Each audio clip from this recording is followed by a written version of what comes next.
आज हम 12th class में संचार के माध्यम को पढ़ेंगे। तो इसमें पहला प्रश्न लिखा हुआ है, संचार किसे कहते हैं। जो संचार शब्द है वो वैसे चर धातु से मिलकर के बना है और चर का तात्पर्य होता है विचरण करना, घूमना। तो घूमना, जब हम अपनी बात को एक स्थान से दूसरे स्थान पर, दूसरे व्यक्ति तक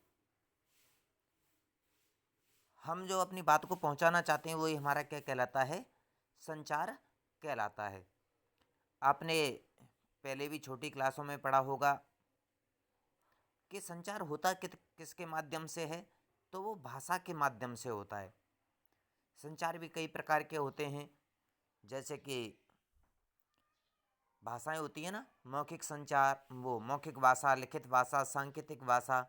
उसी प्रकार संचार भी मौखिक संचार, लिखित संचार, सांकेतिक संचार, समूह संचार, व्यक्तिक संचार, व्यक्तिगत संचार, ये कई प्रकार के क्या कहलाते हैं, हमारे संचार कहलाते हैं। जैसे कि मौखिक संचार, मुख से बोल करके हम आमने सामने व्यक्ति को जब हम अपनी बात को पहुंचाते हैं, तो वो हमारा क्या कहलाता है, मौखिक संचार कहलाता है।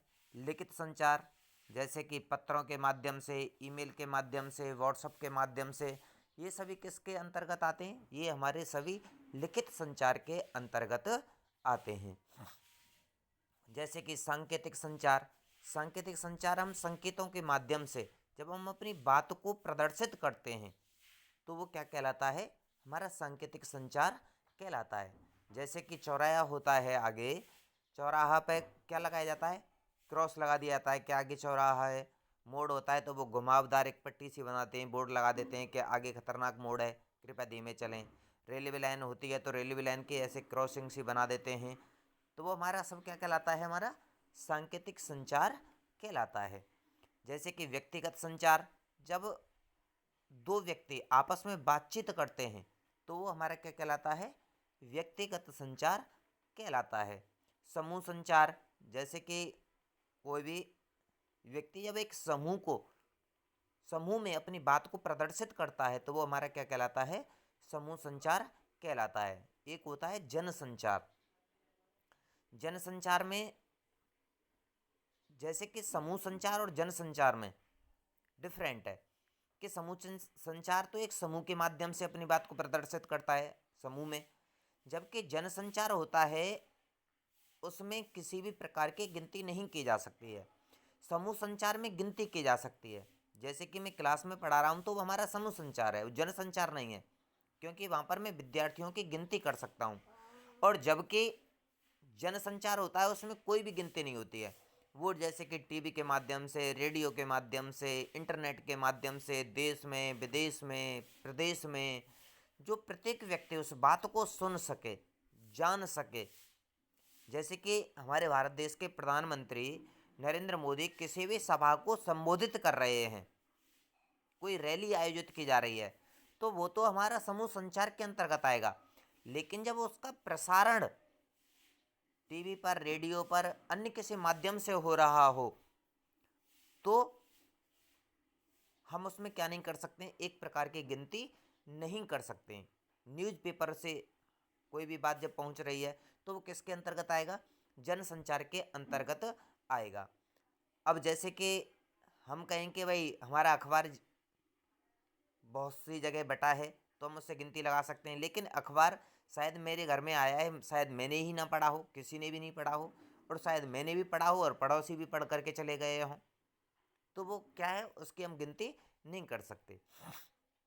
जैसे कि समूह संचार में लाख, 2 लाख, 3 लाख, 4 लाख हो सकते हैं, लेकिन वहाँ पर लाखों, करोड़ों, अरबों में भी उसकी संख्या हो सकती है। अब बात आती है कि जो संचार के हमारे मूल तत्व हैं वो क्या हैं। संचार के मूल तत्व हमारे 4 हैं। पहला होता है संचारकर्ता, दूसरा होता है कूटीकरण, तीसरा होता है कूटवाचन, और चौथा होता है प्राप्तकर्ता। और प्राप्तकर्ता क्या देता है, उसके लिए फीडबैक देता है, जो कि यहाँ पर एक ये डायग्राम बना हुआ है, इससे हम समझ सकते हैं कि संचारकर्ता, संचारकर्ता कोई ना कोई, हम अपनी बात को जब बोल रहे हैं तो उसके लिए किसकी आवश्यकता पड़ेगी? सबसे पहले एक संचारकर्ता की आवश्यकता पड़ेगी।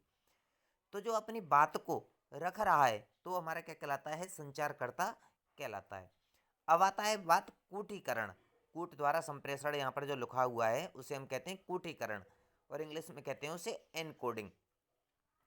कि जब हम अपनी बात को रखते हैं तो उसके लिए हम कहीं ना कहीं कुछ कूट शब्दों का, कुछ चिन्हों का हम समावेश करते हैं, उसमें प्रयोग करते हैं। हम अपनी बात को रखेंगे तो हम कहीं ना कहीं किन्हीं चिन्हों का प्रयोग करेंगे। जैसे कि आ से लेकर के ज्ञान तक जो भी है वो सब क्या है?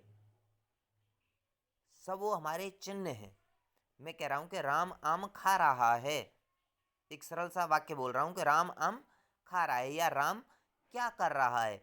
तो मैंने जिन इस वाक्य को बोलने में क्या किया है?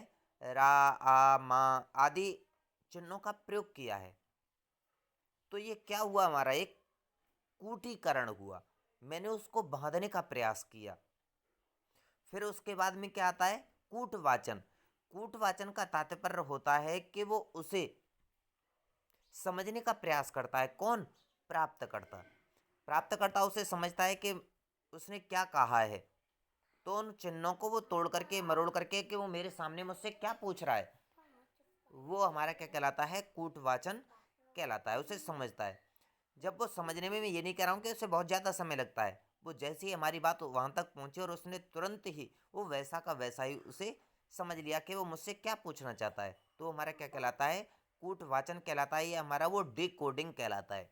फिर प्राप्तकर्ता उसे समझ करके क्या देता है? फिर वहाँ से फीडबैक देता है कि राम क्या कर रहा है, तो वो क्या कहेगा? आम खा रहा है।